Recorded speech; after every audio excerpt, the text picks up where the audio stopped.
Okay, so we're going to be doing these swimmers.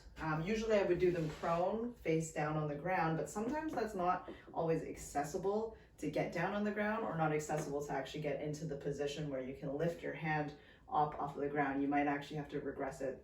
So this is a great starting point because you can adjust how far you are from the wall.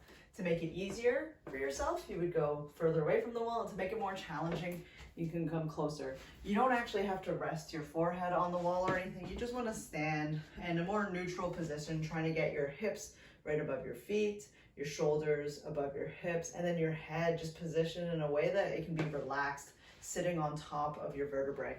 So here, I'm going to start maybe like a couple inches away from the wall, standing in this neutral position. So this does take a little bit more control. And what you're going to do is you're going to take your hands and place them on your low back. And then you're going to pull your shoulder blades back without arching your low back or lifting up your chest. So keep everything nice and neutral, and you're just going to pull your shoulder blades together like this. From here, you're going to slowly start to extend. And I want to make sure that I'm in control of this movement.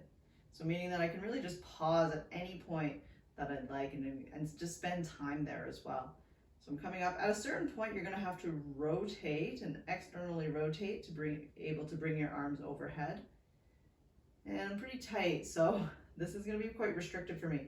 There's going to be a certain point where you're going to want to compensate. You're going to lose the tension in your shoulders. So you can stop right before you access that point, and then come back down, trying your best not to touch the wall. Keep squeezing your shoulder blades down. Internally rotate your shoulders, and see if you can bring the backs of your hands to hover above your low back. That's the goal, but you might have to glide for a bit. You can relax your shoulders and then do it again. So here, coming out and extending, going as high as you feel comfortable.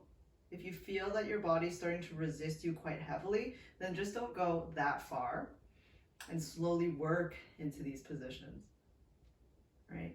So if all of this feels good, you can move forward and give yourself a little bit of a harder goal. If this is feeling a little bit more difficult, then move away from the wall. And eventually we'll want to be able to do this on the floor, and maybe with a little bit of resistance and some weights as well.